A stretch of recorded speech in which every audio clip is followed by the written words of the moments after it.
Ayun na mga boss, may last customer tayo, Miu Gear for today's video. Last customer.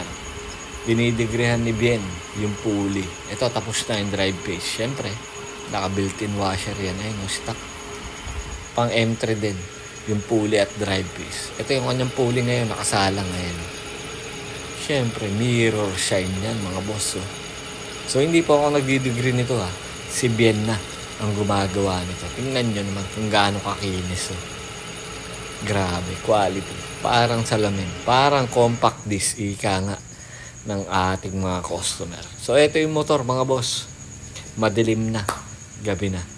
So, ikasala natin. Testingin natin. Oh. 3,808 pa lang ang odometer. Batang-bata ang odometer pero yung motor mag-iisang taon na. Ito yung kanyang mga bola. Medyo may kanto na. Stock pa yan. 3.8 lang ang tinakbo. Medyo may mga kanto na. Hindi ko lang alam kung nakikita dito sa ating camera. Pero kantuhan na po talaga. Kita rin naman ng customer. Ayan o. So, hindi ko lang alam kung aninag talaga dito sa ating kamerang gamit, no? Kasi mumurahin lang naman ang ating cellphone. Ito yung kanyang center spring na stock. Ito yung kanyang stock na lining, no? May QR code pa.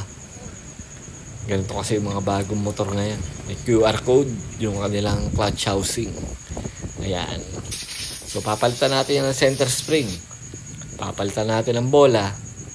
Pero yung bell, hindi na natin gugruban kasi ayaw pa ng customer. So, nirecommend ko na lang muna kalkal, degree. Kalkal ng pulley, degree ng pulley at degree ng drive phase. So, tara, kasa natin to para makita nyo kung ano yung magiging takbo ng motor na ito. Ayan o, yung ating bagong gawa na ginawa ni Bien na degree ng drive phase. May built-in na washer. Ito naman yung aking ginawa. Ako ang nagkalkal niyan mismo, personally. Yan o. Napakakinis. So, pag naikasa na ito, papakita ko sa inyo yung sampa. O, tara, testingin natin. Ngayon. Sa ngayon, naka-idle. O. Tingnan nyo naman yung belt, mga boss. Steady. Diba? Yung crankcase cover nyo nga, sobrang linis pa. O, testingin naman natin ibirit. Kahit konti lang. Papasampa lang yung belt.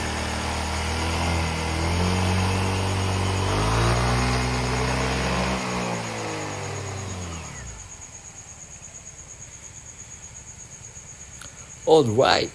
Steady. Walang kagalaw-galaw. Ride safe. And God bless mga boss. Kayo na ang humusga sa aming gawa.